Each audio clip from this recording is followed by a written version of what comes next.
મિત્રો તમે જોઈ શકો છો કે GSRTC મુજબ એક ઓફિશિયલ પરિપત્ર રજૂ કર્યો છે, જે હું તમને વાંચીને સંભળાવું.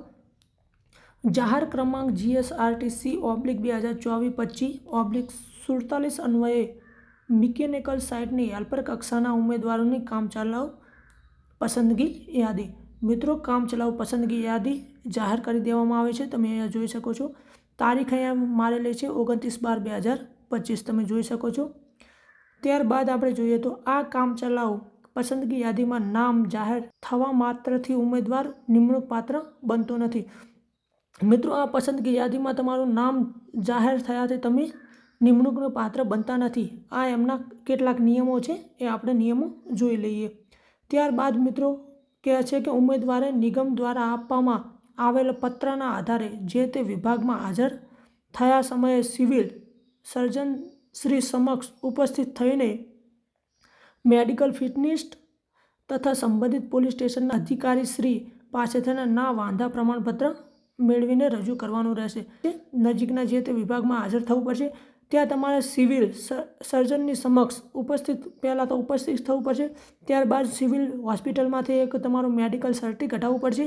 તેમજ નજીકના પોલીસ સ્ટેશનમાંથી તમારો વાંધા પ્રમાણપત્ર મેળવવાનું રહેશે અને ત્યાં તમારે આપવાનું રહેશે જે તે વિભાગમાં. ત્યારબાદ મિત્રો જોઈએ તો જાહેરાતમાં દર્શાવવા મુજબ ઉમેદવારે નિમણૂકના વિભાગ ઓછામાં ઓછી 5 વર્ષ સુધીની ફરજ બજાવવાની રહેશે. આ સમયગાળા દરમિયાન આંતર વિભાગીય બદલીનો લાભ મેળવવા પાત્ર નથી. મિત્રો, તમારે ઓછામાં ઓછી 5 વર્ષની જે તે વિભાગમાં તમારી નિમણૂક થાય ત્યાં તમારે ઓછામાં ઓછી 5 વર્ષની સર્વિસ કરવાની રહેશે. ત્યાં સુધી તમારી બદલી થઈ શકશે નહીં. તથા વહીવટી કારણોસર બદલી કરવાની નિગમને હક રહેશે. તેમજ વહીવટી કારણોસર તમારી બદલી મિત્રો વિભાગ કરી શકશે.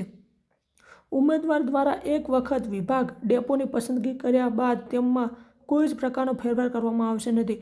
જે મિત્રોએ એક વખત વિભાગ કે ડેપોની પસંદગી કરી લીધી હશે ત્યારબાદ કોઈ પણ પ્રકારનો ફેરફાર કરવામાં આવશે નહીં.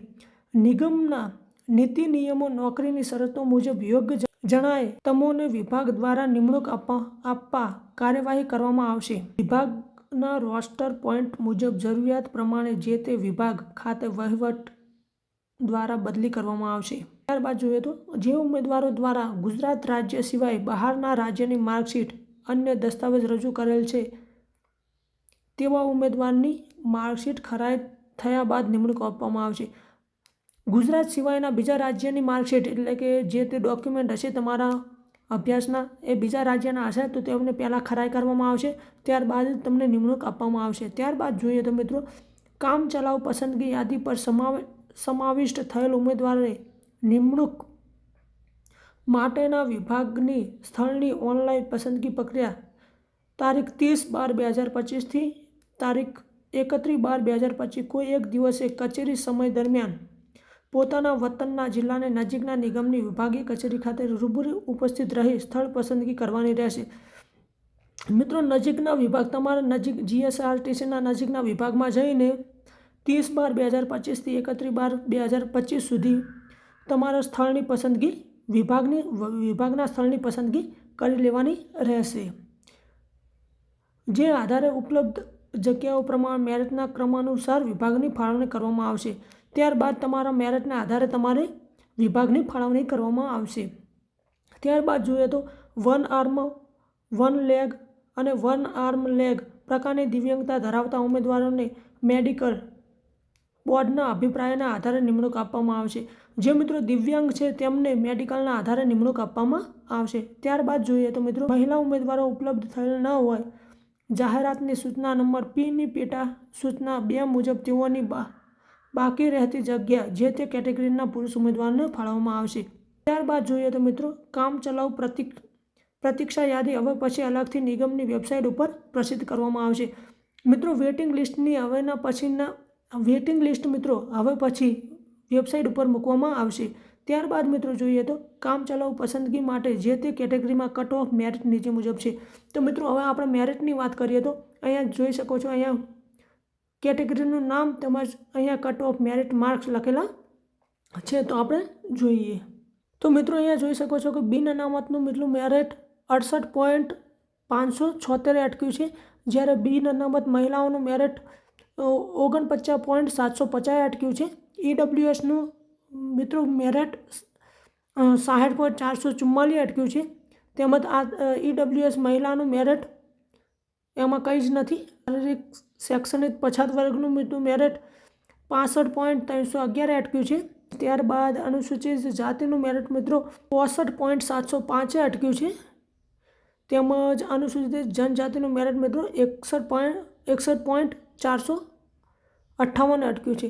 ત્યારબાદ નીચે જોઈએ તો માજી સૈનિકનું મેરિટ મિત્રો 52.457 અટક્યું છે। દિવ્યાંગ કેટેગરી એનું મેરિટ મિત્રો 49.429 અટક્યું છે।